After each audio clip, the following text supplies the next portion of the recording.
Halo, selamat pagi anak-anak. Hari ini kita akan mendengarkan devotion kita dari 1 Raja-Raja 12 ayat 1 sampai 15. Sebelum kita memulai devosi pada pagi hari ini, Ibu harap anak-anak sudah siap untuk mendengarkan firman Tuhan. Kamu sudah menyiapkan Alkitab masing-masing. Nah, sebelum kita memulai devosi pada pagi hari ini, Ibu ajak anak-anak untuk tenangkan hati. Kita akan sama-sama angkat pujian, kita bernyanyi bersama-sama.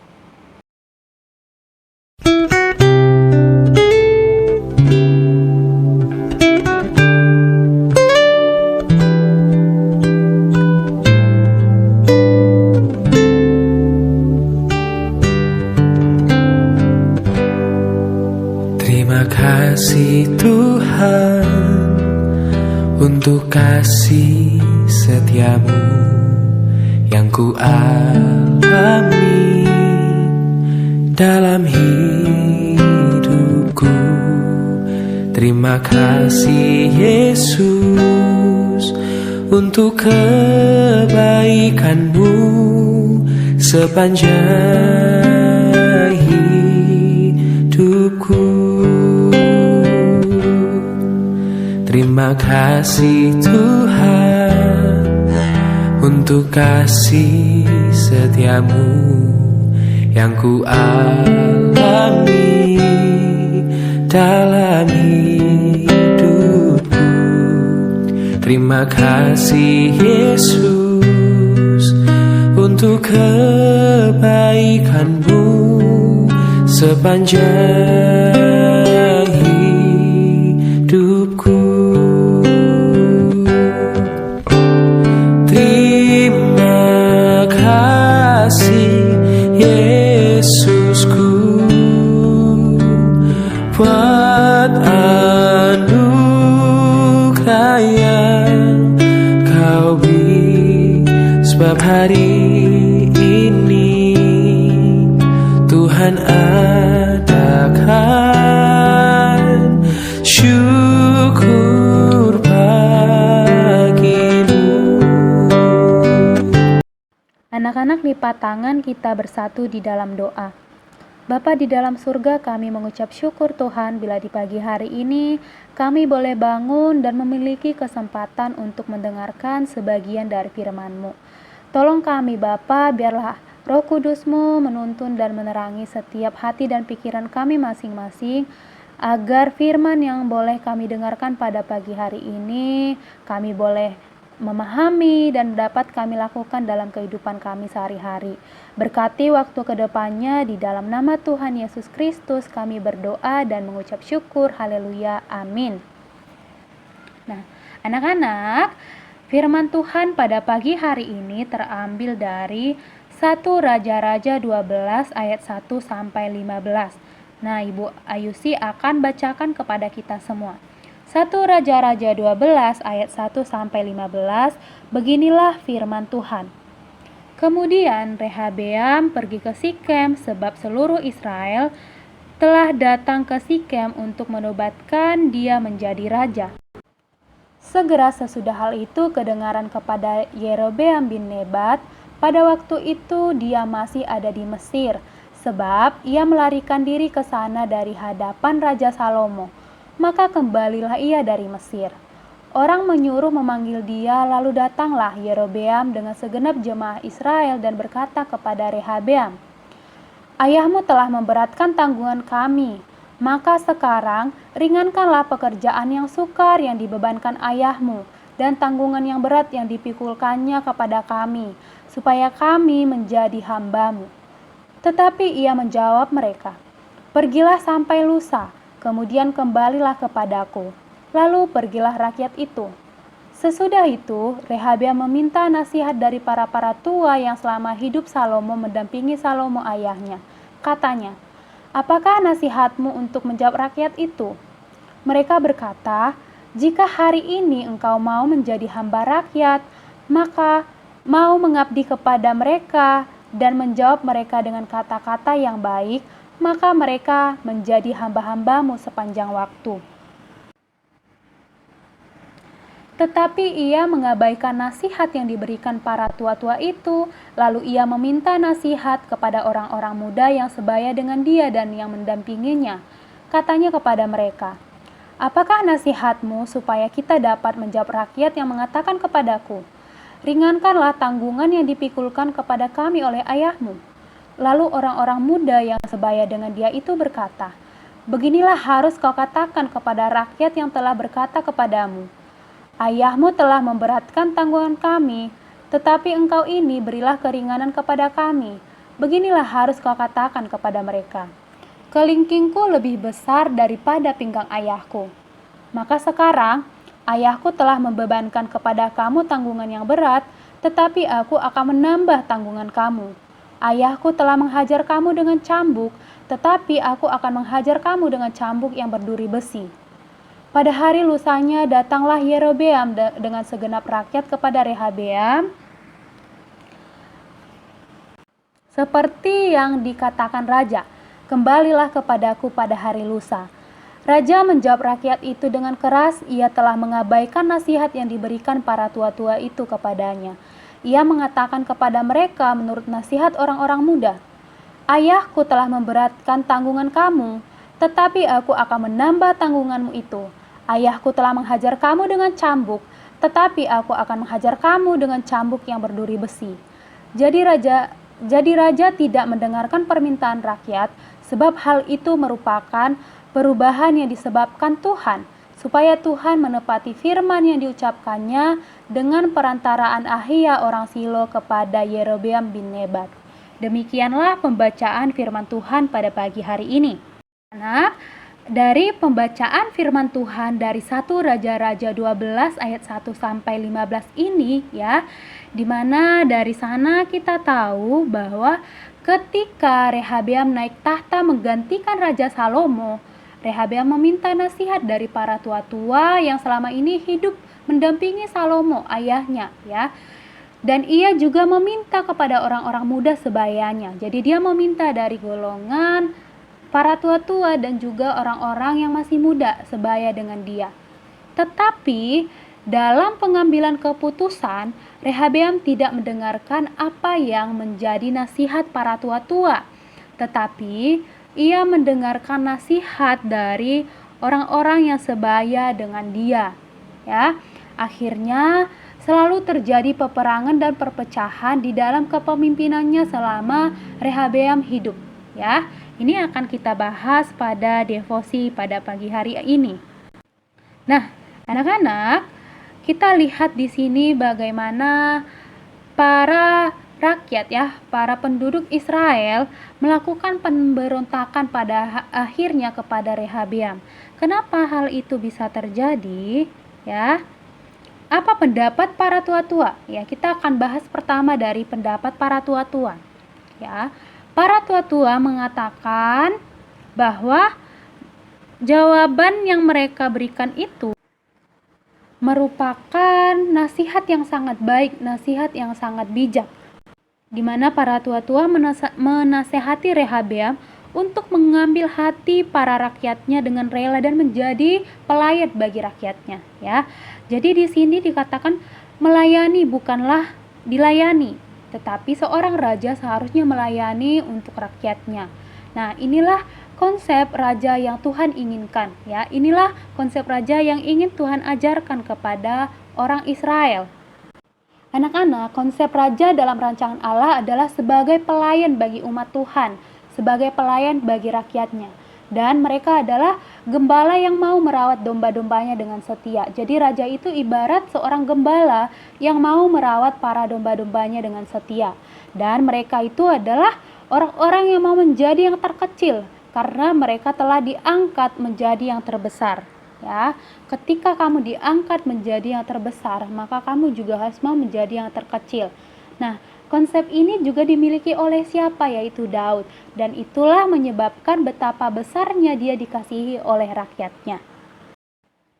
Nah, anak-anak, setelah para tua-tua memberikan nasihat kepada Rehabeam, sekarang kita akan melihat apa pendapat anak muda seusia Rehabeam.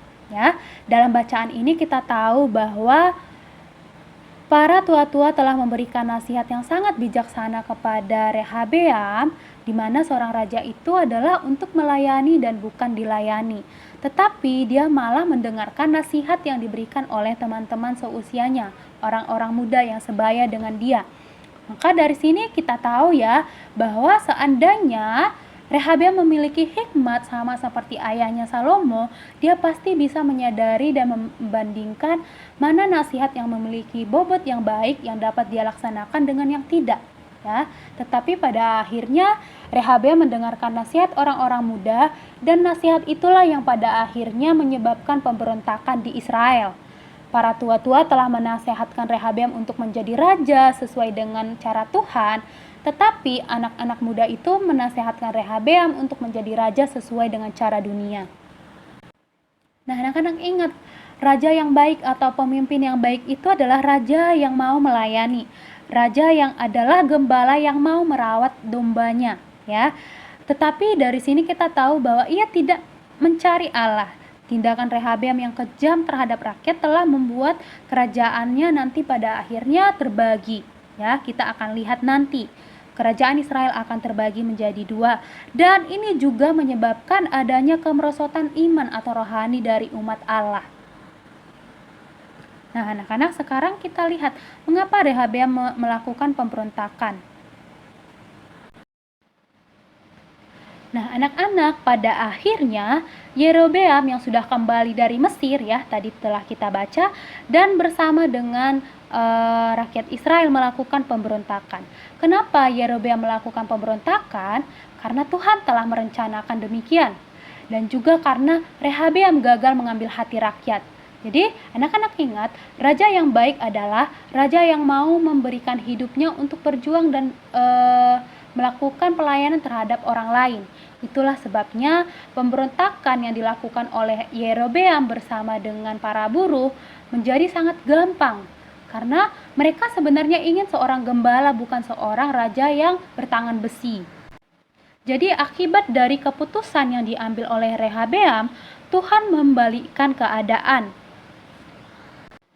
Dengan keadaan ini Tuhan membalikkan keadaan di mana orang-orang Israel mulai meninggalkan Rehabeam dan mengangkat Yerobeam menjadi raja mereka. Tetapi ada satu, yaitu hanya Yehuda yang tetap berpaut kepada keturunan Daud. Nah, ini karena Tuhan yang merencanakan demikian. Nah, sekarang anak-anak bisa lihat. Ini merupakan cara Tuhan untuk melaksanakan kehendaknya atau kedaulatannya. Hal ini terjadi karena Tuhan merancangkan akan memberikan 10 suku kepada Yerobeam sebagai hukuman karena Salomo telah jatuh ke dalam penyembahan berhala. Ya, nah, dari firman Tuhan ini, apa yang dapat kita pelajari, ya anak-anak? Ya, sekarang kita lihat bahwa Israel telah menjadi kerajaan yang terpecah, yaitu Israel Utara dan Yehuda. Tetapi kenapa demikian? Karena Tuhan ingin melaksanakan hukuman dan juga kesetiaannya. Dari firman Tuhan ini kita belajar bahwa penghukuman Tuhan dan kesetiaan Tuhan berjalan bersama-sama. Tuhan menghukum ketidaksetiaan keturunan Daud, yaitu Rehabeam, tetapi Tuhan juga mempertahankan kesetiaannya kepada keturunan Daud.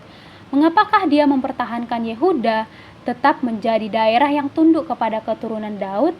Karena janji bahwa keturunan Daud tidak akan pernah terputus, akan tetap ada tahta Daud. Nah, janji Tuhan tidak akan gagal, tidak pernah batal. Ketidaksetiaan manusia pun tidak dapat membuat apa yang Tuhan janjikan menjadi batal. Contohnya adalah peristiwa ini, ya. Ketidaksetiaan Rehabeam tidak membuat apa yang Tuhan janjikan itu menjadi batal. Tetapi ini juga tidak berarti kalau Tuhan sudah berjanji, maka anak-anak atau kita semua bisa hidup sembarangan. Tidak, ya. Tetapi kita tidak bisa melakukan apa-apa tanpa kita berserah dan bergantung terus kepada Tuhan. Lalu apa yang dapat kita refleksikan dari firman Tuhan pada pagi hari ini? Yang pertama adalah hidup takut akan Tuhan. Nah, anak-anak, Takut akan Tuhan adalah permulaan pengetahuan, tetapi orang bodoh menghina hikmat dan didikan. Ini tertulis di Amsal 1 ayat 7 ya. Kita perlu hidup takut akan Tuhan karena takut akan Tuhan adalah permulaan dari pengetahuan. Maka anak-anak, buktikanlah iman kamu lewat perbuatan kamu. Percaya selalu akan ada pertolongan dan penyertaan Tuhan saat kita hidup takut akan Tuhan. Contohnya adalah ketika kamu mengerjakan tugas, ketika kamu harus mengirimkan tugas kamu di Google Classroom, apakah itu menyulitkan bagi kamu? Iya, bisa saja iya ya.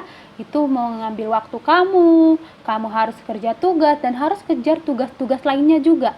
Tetapi dari sini kita tahu ketika kita takut akan Tuhan, kita mau untuk dididik, kita akan melaksanakan tanggung jawab kita dengan baik dan berserah penuh kepada Tuhan ya. Jadi anak-anak ingat, ketika kamu mengalami kesulitan pun dalam pembelajaran kamu contohnya, ingatlah untuk selalu berserah kepada Tuhan. Ketika kamu mengalami kesulitan dalam belajar kamu, itu seharusnya membuat kamu semakin dekat kepada Tuhan, meminta pengetahuan dari Tuhan ya. Lalu yang kedua adalah mendengar didikan dan nasihat orang tua. Nah, ini juga ada firman Tuhan yang mengatakan dari Amsal 4 ayat 1. Dengarkanlah hai anak-anak didikan seorang ayah dan perhatikanlah supaya engkau beroleh pengertian. Nah, jadi anak-anak, ketika anak yang bijak mendengarkan didikan ayahnya, tetapi seorang pecomooh tidak mendengarkan hardikan. Jadi perlu nggak anak-anak mendengarkan didikan dari orang tua ataupun guru? Ya, perlu. Kita perlu orang tua untuk menuntun kita, untuk mengarahkan kita ke hal yang lebih baik sesuai dengan kehendak Tuhan. Dan ketika kamu hidup setia kepada Tuhan, tentu harus ada harga yang anak-anak bayar ya. Anak-anak mau nggak untuk menjadi seorang yang punya hikmat, yang punya pengetahuan? Ya, tentu ada harga yang harus dibayar untuk menjadi seseorang yang berhikmat dan berpengertian ya. Jadi setiap proses yang kamu alami mengajarkan banyak hal dalam hidup kamu.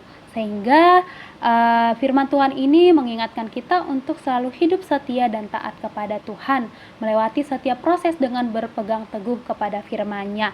Mungkin ini saja yang dapat Ibu Ayusi bagikan pada devosi pada pagi hari ini. Semoga dapat memberkati kita semua. Oleh karena itu, Ibu ajak semuanya untuk sama-sama ambil sikap yang baik. Kita akan bersatu di dalam doa.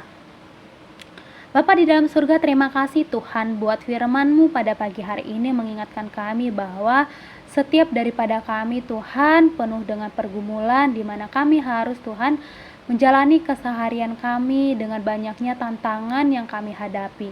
Tetapi di tengah-tengah kami menjalani kehidupan, kami juga dipertemukan dengan banyaknya keputusan yang kami ambil.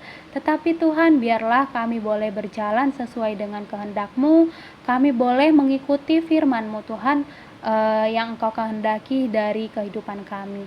Ajar kami Tuhan untuk selalu setia dan taat kepadamu. Pimpin kami Bapa dalam setiap proses pembelajaran kami. Pimpin setiap anak-anak dalam proses tumbuh kembang mereka. Biarlah Tuhan di tengah-tengah ketidakidealan saat ini pun Engkau boleh bekerja dan kami boleh berproses dengan baik sesuai dengan kehendak Tuhan. Bapa, sebentar lagi kami juga akan melakukan aktivitas kami. Biarlah Tuhan yang selalu menyertai dan menuntun setiap daripada kami. Di dalam nama Tuhan Yesus Kristus, kami berdoa dan mengucap syukur. Haleluya. Amin. Oke anak-anak, sampai di sini devosi kita pada pagi hari ini. Sampai bertemu di devosi selanjutnya. God bless you.